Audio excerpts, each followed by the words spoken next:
अमेरिकी space agency NASA और Elon Musk इंसानों को मंगल ग्रह पर भेजने के प्लान्स पर काम कर रहे हैं और अगर ये सब कुछ ठीक रहा तो 2030 तक पहला इंसान मार्स पर कदम रख सकता है। पर मंगल ग्रह को कॉलोनाइज करने का सबसे खास प्लान एलोन मस्क की स्पेस एक्स कंपनी का है, जो कि 2050 से हर 26 महीनों के दौरान करीब 10,000 कॉलोनीज को मंगल तक भेजने के प्लान्स पर काम कर रहे हैं। जब एलोन मस्क से किसी ने पूछा कि आप इंसानों को पृथ्वी छोड़कर मंगल ग्रह पर बसने की बात क्यों कर रहे हैं, तो इनका जवाब था कि करोड़ों साल पहले एक बहुत बड़ा एस्टेरॉयड पृथ्वी से टकराया था, जिससे पृथ्वी पर रहने वाले बड़े बड़े डायनासोर और बड़े बड़े जंतुओं का विनाश हो गया था। और हो सकता है कि आने वाले समय में कुछ ऐसा ही एस्टेरॉयड पृथ्वी से टकरा जाए और मानव जाति का संपूर्ण खात्मा हो जाए। इसलिए इंसानों को बचाने के लिए वे मंगल ग्रह पर जाने की बात कर रहे हैं। ऐसा करने के लिए वे तरह तरह के रॉकेट और स्पेस क्राफ्ट बना रहे हैं, जिसमें एलोन मस्क पानी की तरह पैसा बहा रहे हैं। तो चलिए जानते हैं कैसे नासा और एलोन मस्क मंगल पर बसाएंगे इंसानी बस्ती को। और वीडियो को अंत तक जरूर देखना, क्योंकि वीडियो काफी इंफॉर्मेटिव होने वाला है। और ऐसे ही कंटेंट देखने के लिए चैनल को सब्सक्राइब भी कर लें और बेल नोटिफिकेशन को ऑल पर सिलेक्ट कर लें, क्योंकि हमारे वीडियो आपको तुरंत मिलते रहेंगे।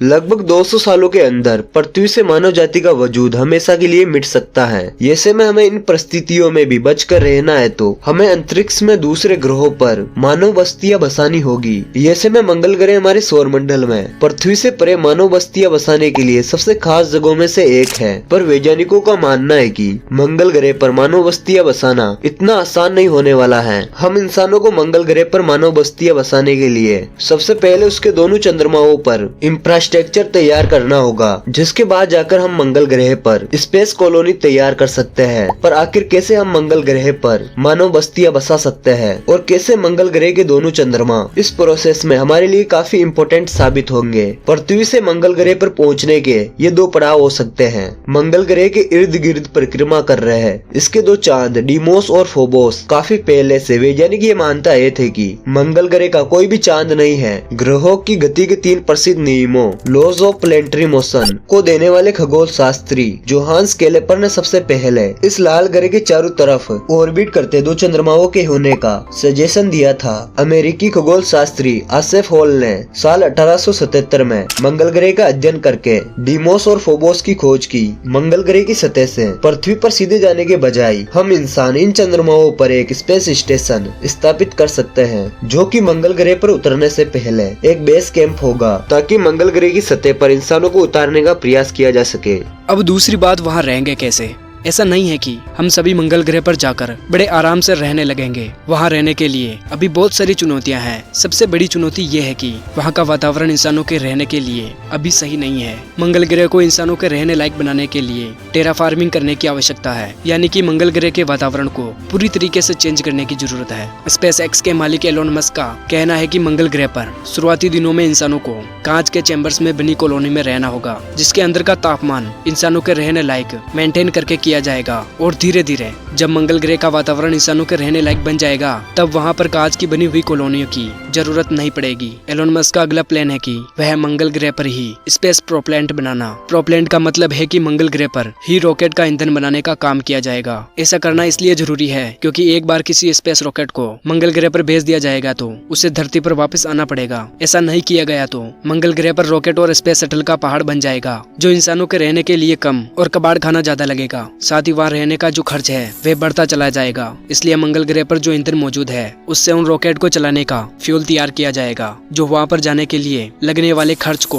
5 गुना तक कम कर देगा। एलोन मस्क का कहना है कि मंगल ग्रह का जो वातावरण है वह ईंधन बनाने के लिए सही है। इंसानों को मंगल ग्रह पर ले जाने और ले आने के लिए जो लगने वाला ईंधन है वह अधिक होता है, जो कि अपने आप में एक चुनौती है। इससे जो स्पेस शटल है वह काफी भारी और लंबा हो जाता है, जिसमें अधिक से अधिक इंसानों को नहीं ले जाया जा सकता। अगर किसी ऐसी टेक्नोलॉजी को विकसित किया जाए कि जो मंगल ग्रह पर मिलने वाले ईंधन है उससे ही स्पेस शटल वापस धरती पर आ जाए, तो आने वाले दिनों में इंसानों को मंगल ग्रह पर जाने और आने के लिए ईंधन लेकर नहीं जाना पड़ेगा। देखा जाए तो पृथ्वी पर मौजूद ईंधन धीरे धीरे खत्म हो रहे हैं, तो ऐसा कौन सा ईंधन होगा जो मंगल ग्रह पर जाकर वापस आने के लिए सही साबित होगा? ये सब मान के चलिए कि यदि आपका स्पेस शटल मंगल ग्रह पर चला जाए और वापस आने के लिए उसके पास ईंधन ना हो, तो ऐसा क्या किया जाएगा? तो इसका भी जवाब वैज्ञानिकों के पास है। वैज्ञानिकों का कहना है कि जो स्पेस शटल में ईंधन इस्तेमाल किया जाएगा वह मंगल ग्रह पर मौजूद मटेरियल से ही बनाया जाएगा, जो स्पेस शटल को वापस आने में मदद करेगा। आज के समय में रॉकेट में सबसे हाई क्वालिटी का केरोसिन इस्तेमाल किया जाता है, लेकिन मंगल ग्रह पर जाने वाले रॉकेट में मीथेन गैस का इस्तेमाल किया जाएगा, जिसे मंगल ग्रह पर ही बनाया जा सकता है। सबसे पहले स्पेसशिप को रॉकेट में फिट किया जाएगा। रॉकेट इसे लेकर पृथ्वी के ऑर्बिट में स्टेबल कर देगा। स्पेसशिप को पृथ्वी के ऑर्बिट में पहुंचाने के बाद ये रॉकेट स्पेसशिप से अलग हो जाएगा और ये रॉकेट वापस धरती पर सुरक्षित उतर जाएगा। धरती पर वापस उतरने के बाद इसमें फिर से फ्यूल टैंक लगा दिया जाएगा और ये फिर से स्पेसशिप तक पहुंच जाएगा। स्पेसशिप से कनेक्ट होने के बाद वे इसे मंगल ग्रह की तरफ धकेलना शुरू कर देगा और जब फिर से इसका ईंधन खत्म होगा तो वापस ये धरती पर आएगा। इसी तरह फिर से स्पेसशिप तक पहुंच जाएगा। ऐसा 3 से 5 बार बड़े आसानी से किया जा सकता है। जैसे ही स्पेसशिप मंगल ग्रह के करीब पहुंचने लगेगा, उसमें लगे हुए सोलर पैनल पूरे स्पेसशिप को पावर देना शुरू कर देगा। उसके बाद रॉकेट को वापस धरती पर आकर ईंधन ले जाने की जरूरत नहीं होगी। स्पेसशिप जब मंगल ग्रह पर पहुंच जाएगी तो उस रॉकेट को वापस धरती की तरफ भेजने के लिए मंगल ग्रह पर बने हुए ईंधन का इस्तेमाल किया जाएगा, जिससे रॉकेट वापस धरती पर आकर दूसरे स्पेस शटल को फिर से मंगल ग्रह तक ले जा सकता है। अगर इंसान मंगल ग्रह पर पहुंच भी जाता है तो वहां एक स्टेबल फूड सप्लाई चेन बनानी होगी, क्योंकि पृथ्वी से मंगल ग्रह पर किसी भी रीसप्लाई मिशन को अंजाम देने में बहुत ही ज्यादा पैसा खर्च होता है। ऐसे में वहां रहने वाले एस्ट्रोनॉट्स के लिए बार बार फूड और दूसरे रिसोर्स के लिए रीसप्लाई मिशन को अंजाम देना बेहद ही ज्यादा खर्चीला होगा। ऐसे में अगर हमें मंगल ग्रह पर लंबे समय तक रहना है तो वहाँ एक सेल्फ सस्टेनेबल और सफिशिएंट मार्स कॉलोनी बसानी होगी। तो हमें अपने जरूरी फूड खेती के जरिए मंगल पर ही पैदा करना होगा। मंगल ग्रह पर बनी मशहूर मूवी मार्टियन फिल्म में दिखाया जाता है कि एक मिशन के दौरान एस्ट्रोनॉट मार्क वेटनी मंगल ग्रह पर उस समय फंस जाते हैं जब उनके दूसरे साथी उन्हें मरा हुआ मानकर वापस स्पेस स्टेशन पर चले जाते हैं। ऐसे में वाटनी मंगल ग्रह पर अकेले रह जाते हैं, जहां उनके पास केवल उनका स्पेस सूट और केवल कुछ दिनों का फूड और वाटर ही मौजूद होता है। पर ये इतना ज्यादा नहीं होता है कि वे नासा द्वारा कई महीनों बाद भेजे जाने वाले रेस्क्यू मिशन तक उनको जीवित रख पाए। ऐसे में वाटनी अपने बेस में मौजूद टेक्नोलॉजी और पोटैटो का उपयोग कर खुद ही वाटर को प्रोड्यूस के प्लान पर काम करते हैं और अपने लैब के अंदर एक छोटा सा आर्टिफिशियल फार्म बनाते हैं, जहां वो ह्यूमन वेस्ट को न्यूट्रिएंट्स की तरह उपयोग कर मार्टियन सोल में पोटैटोज उगाते हैं और साथ ही अपने लिए पानी की व्यवस्था भी करते हैं। क्या मंगल ग्रह पर आलू उगाया जा सकता है? आपको जानकर हैरानी होगी कि मौजूदा टेक्नोलॉजी की मदद से मंगल ग्रह की मिट्टी पर आलू उगाना केवल एक साइंस फिक्शन है। हाल ही में किए गए स्टडी से ये साफ है कि मंगल ग्रह पर प्लांट्स को ग्रो करना वैज्ञानिकों की उम्मीद से कई ज्यादा कॉम्प्लिकेटेड है। ऐसे में यह सबसे बड़ा सवाल ये है कि क्या हम मंगल ग्रह पर फसल उगाकर वहाँ खेती कर सकते हैं या नहीं। इस सवाल का जवाब जानने के लिए हमें सबसे पहले खेती के लिए जरूरी सभी कंपोनेंट्स के बारे में जानना होगा। किसी भी ग्रह पर प्लांट्स को ग्रो करने के लिए 3 महत्वपूर्ण चीजों की जरूरत होती है, जिसमें पहला है पोषक तत्व से भरपूर मिट्टी, वाटर और एक फिजिबल इन्वायरमेंट। पहला, खेती करने के लिए मिट्टी। ऐसे में सबसे पहले हम अपने पहले सवाल की ओर बढ़ते हैं कि क्या मंगल ग्रह की मिट्टी प्लांट्स को ग्रो करने में सक्षम है या नहीं। धरती पर किसी भी प्रकार की मिट्टी में प्लांट्स को ग्रो करने के लिए नाइट्रोजन, फास्फोरस और पोटेशियम जैसे रिच न्यूट्रिएंट्स मौजूद होना जरूरी होता है। साथ ही हमारी धरती पर मौजूद मिट्टी माइक्रोबेस और दूसरे ऑर्गेनिक मैटर से भरपूर होती है, जो कि प्लांट्स को ग्रो करने और सरवाइव करने में मदद करती है। वही दूसरी ओर मंगल ग्रह की मिट्टी मुख्य रूप से क्रस्ट रॉक है, जहाँ प्लांट्स को ग्रो करने के लिए जरूरी पोषक तत्व मौजूद नहीं है। ऐसे में अगर आपको मंगल ग्रह की मिट्टी में प्लांट्स को ग्रो करना है तो आपको दूसरे तरीकों से जरूरी पोषक तत्व इस मिट्टी तक पहुंचाने होंगे। वही कुछ लोग ऑर्गेनिक डिकम्पोस्ट खाद के जरिए भी ये जरूरी पोषक तत्व मिट्टी और प्लांट्स तक पहुंचाते हैं। इन तरीकों से हम किसी भी फसल को बहुत तेज से ग्रोथ करने के लिए जरूरी पोषक तत्व डालते हैं। मंगल ग्रह पर मौजूद नासा के रोवर्स ने कई सालों तक मंगल ग्रह के सरफेस का अध्ययन किया है, जिनके जरिए वैज्ञानिकों के पास मंगल ग्रह के सरफेस और उसकी मिट्टी के बारे में काफी जानकारियाँ मौजूद है। रिसर्च में पता चला है कि मंगल ग्रह की मिट्टी में ये जरूरी पोषक तत्व मौजूद तो है, पर वो काफी कम मात्रा में मौजूद है, जो कि किसी प्लांट्स को ग्रो करने में सक्षम नहीं है। ऐसे में एस्ट्रोनॉट्स पृथ्वी से ऑर्गेनिक या आर्टिफिशियल खाद अपने साथ ले जाकर मंगल ग्रह की मिट्टी को ये जरूरी पोषक तत्व दे सकते हैं, ताकि प्लांट्स उसमें ग्रो कर सके। पर मंगल ग्रह की मिट्टी के साथ एक और बड़ी समस्या है, इसका हाई पीएच लेवल, जो कि 9 से 10 के करीब होता है। एस्ट्रोनॉट्स को इसे 7 के करीब लाने के लिए भी उपाय करने होंगे। यानी मंगल ग्रह की मिट्टी खेती के लिए ज्यादा बड़ी समस्या पैदा नहीं करती है।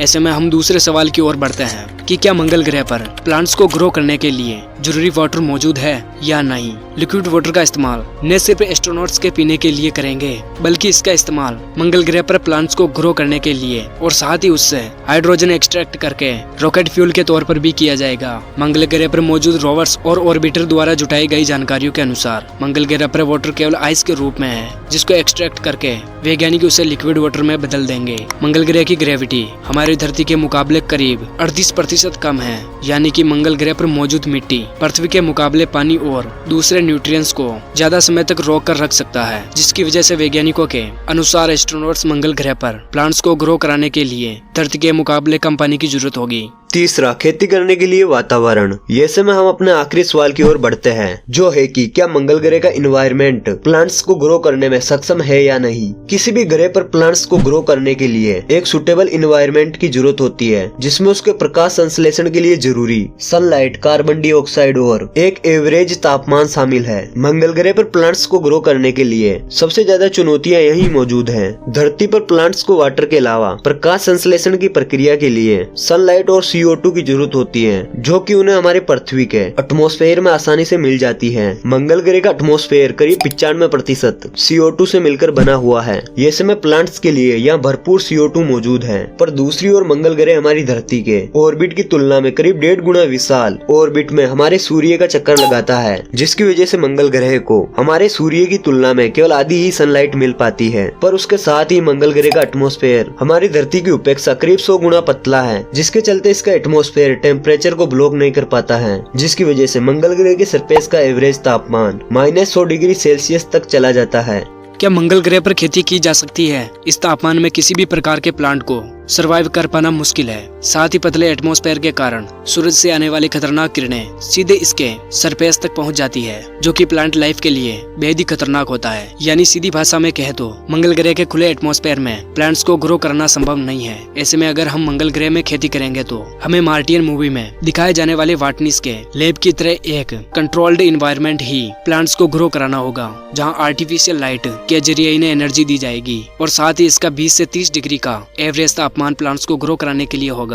पर इन सब के बावजूद कई वैज्ञानिकों के अनुसार ये प्लांट्स हमारे धरती पर लाखों सालों के दौरान इवॉल्व हुए हैं, जो कि हमारे धरती के एनवायरनमेंट और एटमॉस्फेयर में ढल चुके हैं। ऐसे में काफी संभावना है कि सभी तरह के रिच न्यूट्रिएंट्स और एनवायरनमेंट के बावजूद मंगल ग्रह पर ये प्लांट्स ठीक तरीके से ग्रो नहीं करेंगे। मंगल ग्रह पर प्लांट्स को ग्रो करना बेहद ही मुश्किल है, जिसके लिए बेहद ही ज्यादा रिसोर्स और टेक्नोलॉजी की जरूरत पड़ेगी। पर इसका एक सोल्यूशन यह हो सकता है कि हम सिंथेटिक बायोलॉजी का इस्तेमाल कर खास मंगल ग्रह के लिए ही प्लांट्स को डेवलप करें। ये मार्स बेस्ड प्लांट हमारे द्वारा डिस्यूज किए गए सभी चैलेंज का एकमात्र सोल्यूशन हो सकता है, जो कि आत्मस्थायी मार्टन कॉलोनी के हमारे सपनों को फास्ट फॉरवर्ड कर सकता है। इसके लिए हमें सबसे पहले एक ऑटोमेटेड फैसिलिटी का निर्माण करना होगा, जहां हम मंगल ग्रह के एनवायरनमेंट और कंडीशंस की नकल कर सकते हैं। इसके बाद हमें एक ऐसे प्लांट्स का निर्माण करना होगा जिसमें मंगल ग्रह पर जीवित रहने के लिए कुछ खास खूबियां मौजूद हो, जिसमें सबसे पहला है कि इस प्लांट को प्रकाश संश्लेषित के लिए कम एनर्जी की आवश्यकता होनी चाहिए, ताकि ये मंगल ग्रह की कम सनलाइट में भी जीवित रह सके।